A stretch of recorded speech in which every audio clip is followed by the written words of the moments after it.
From the UK's perspective, what are some of the most urgent issues in the world today?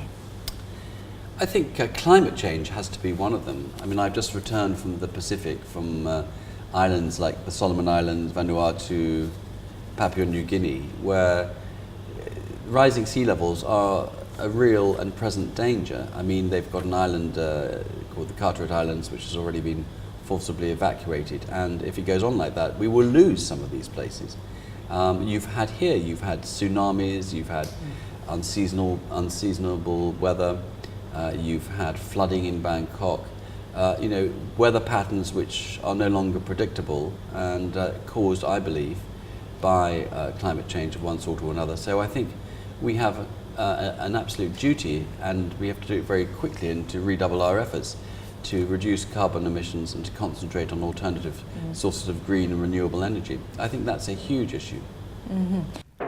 ภัยจากการก่อการร้ายเป็นประเด็นหนึ่งที่หลายประเทศมหาอำนาจต้องหวาดผวาเช่นเหตุการณ์ระเบิดการวิ่งมาราธอนที่บอสตันประเทศสหรัฐอเมริกาและล่าสุดกับการแทงทหารอังกฤษเสียชีวิตอย่างอุกอาจที่กรุงลอนดอนซึ่งนับเป็นการก่อการร้ายรูปแบบใหม่ที่รับมือยากกว่าเดิมหลายเท่าเพราะใครก็สามารถก่อการร้ายได้โดยใช้อาวุธใกล้ตัว What about terrorism?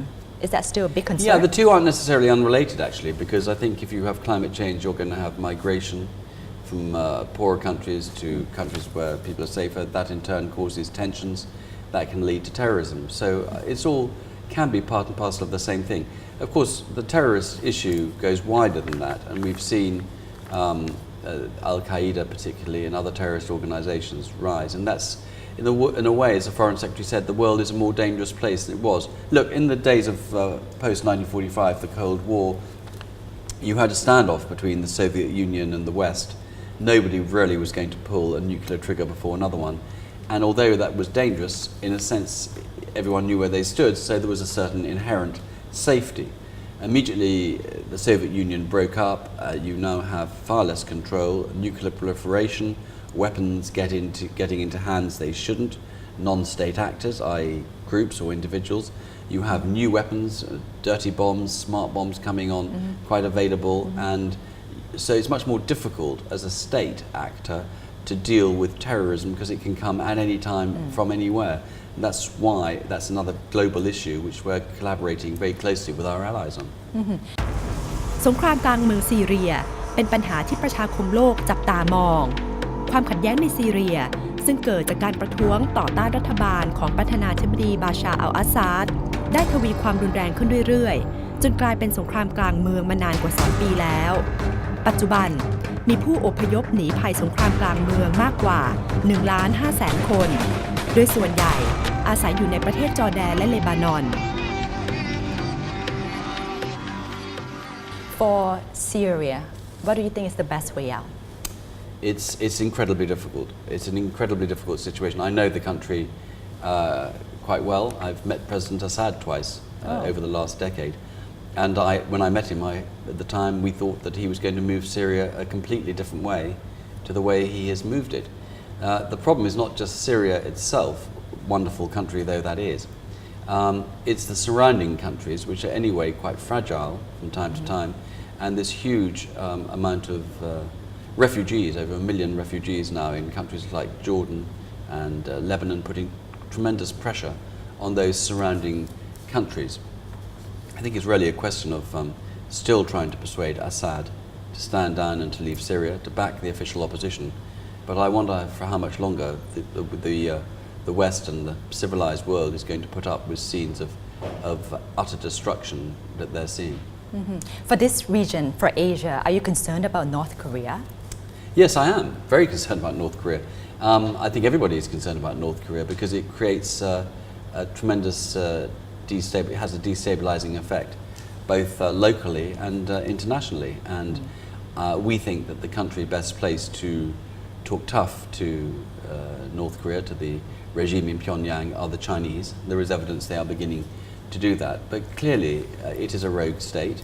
There are some incredibly serious human rights issues, human rights abuses, hundreds of thousands of political prisoners, some people born in prison camps, rumors of widespread hunger and starvation. And I say to the regime in Pyongyang, they should concentrate on feeding their own people rather than on feeding regional insecurity. กลุ่มประเทศ BRICS คือกลุ่มประเทศกำลังพัฒนาที่มีการเติบโตทางเศรษฐกิจอย่างรวดเร็วได้แก่ประเทศบราซิลรัสเซียอินเดียจีนและแอฟริกาใต้ GDP ของกลุ่มประเทศนี้นับเป็น1 ใน 4ของโลกและมีประชากรรวมกันทั้งสิ้นเกือบ 43% ของโลก BRICS จึงนับเป็นกลุ่มประเทศที่มีนัยสำคัญอย่างมากกับการขับเคลื่อนเศรษฐกิจโลก How do you view the emergence of the BRICS country?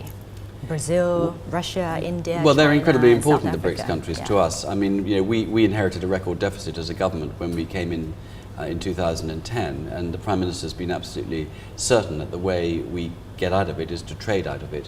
And so we have redoubled our efforts in BRICS countries in particular. In Brazil, we've opened a consulate in Recife. In India, we've opened 2 trade offices in Chandigarh and Hyderabad. In China, we've got 50 or 60 more staff going to China. So it goes, we are concentrating very seriously on the BRICS countries, on the emerging, or what I call the re-emerging powers, because that's where we think British businesses can win contracts. China's influence is now everywhere, including in this region, Southeast Asia. How will the UK actually handle or approach China's rising power? Well, actually, with an open view, because we've shown again and again that the UK is open to doing business with China. Trade with China is extremely good at the moment.